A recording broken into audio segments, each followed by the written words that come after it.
Ngandi Gusti Yesus bae ayana kakertaan moal manggi jalan sejen kana kaslametan.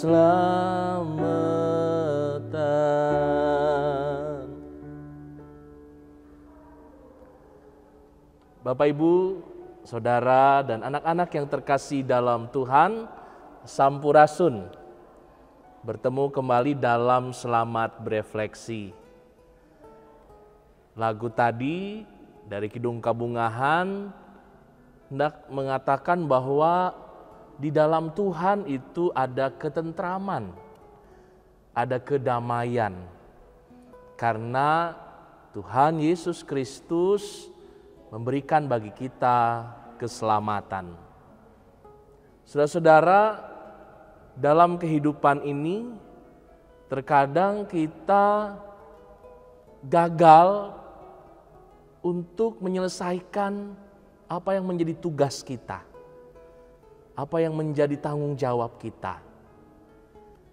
Kadang rencana yang kita susun, yang kita sudah rangkai sedemikian rupa kandas karena kita tidak bisa menyelesaikan apa yang harus kita kerjakan. Saudara-saudara yang terkasih dalam Tuhan, walaupun kita punya kekuatan, walaupun kita pandai, bahkan ada orang yang mungkin ahli pada bidang tertentu, tetapi kegagalan bisa saja dialami. Apa yang menjadi penyebabnya? Salah satu yang sering kali kita luput untuk menyadarinya, bahwa di atas kepandaian, kecakapan, keahlian, bahkan juga kekuasaan dan kekuatan seseorang, penguasaan diri adalah kunci yang penting. Bapak, Ibu, Saudara yang terkasih, firman Tuhan dalam Pengkhotbah pasal yang keempat ayat yang keenam berkata demikian: segenggam ketenangan lebih baik daripada dua genggam jerih payah dan usaha menjaring angin. Ketenangan harus dimiliki seseorang, terlebih ketika menghadapi persoalan atau ketika ia mengerjakan apa yang menjadi tugas dan tanggung jawabnya. Karena usaha saja tidak cukup, kemampuan saja tidak cukup, keahlian juga tidak menjamin seseorang bisa mengerjakan tugasnya dengan baik. Bagaimana seseorang bisa memiliki ketenangan ketika menyelesaikan masalah?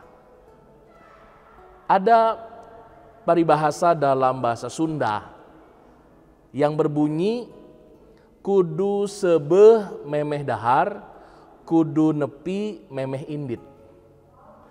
Artinya secara harfiah, harus kenyang sebelum makan, harus tiba sebelum berangkat.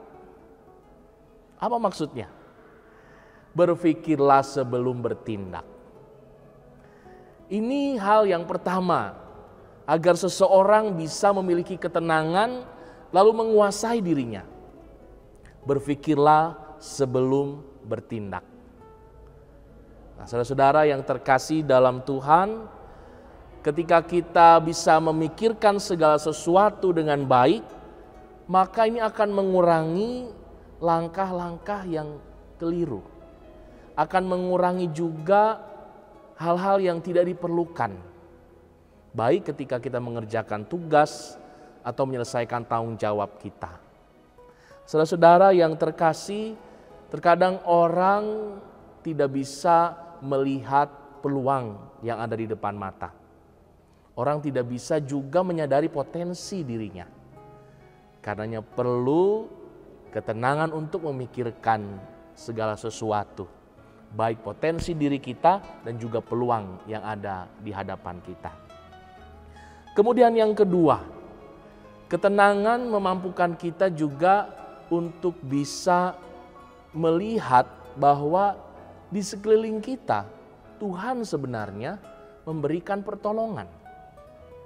Namun ketika seseorang tidak menguasai dirinya, maka bisa jadi lawan menjadi teman, tapi teman menjadi lawan.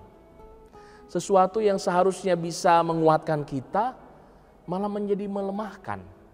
Dan sebaliknya, sesuatu yang tidak diperlukan, malah mencampuri apa yang kita kerjakan, apa yang sedang kita pikirkan. Saudara-saudara yang terkasih, dengan ketenangan kita mampu memetakan mana saja yang menjadi sumber pertolongan dalam kita mengerjakan tugas tanggung jawab atau mengatasi masalah kita. Dan yang terakhir, saudara-saudara yang terkasih dalam Tuhan, seseorang memiliki ketenangan ketika bisa mengalahkan musuh terbesar dalam hidup seseorang. Seorang petinju profesional mengatakan bahwa musuh paling besar itu adalah diri kita sendiri. Ego manusia kadang membuat seseorang akhirnya melakukan sesuatu yang keliru. Bagaimana kita bisa mengalahkan ego kita? Bagaimana kita bisa meredam setiap hasrat, keinginan yang kadang membuat pikiran kita tidak jernih dan mata kita tidak bisa menemukan bahwa jalan keluar ada tepat di depan kita. Saudara-saudara, itulah renungan kita pada hari ini dalam selamat berefleksi bersama Kristus Tuhan yang memberi kedamaian. Mari kita selesaikan apa yang menjadi tugas dan tanggung jawab kita dengan penguasaan diri, dengan ketenangan hati, pikiran kita. Tuhan memberkati, sampai berjumpa kembali. Shalom.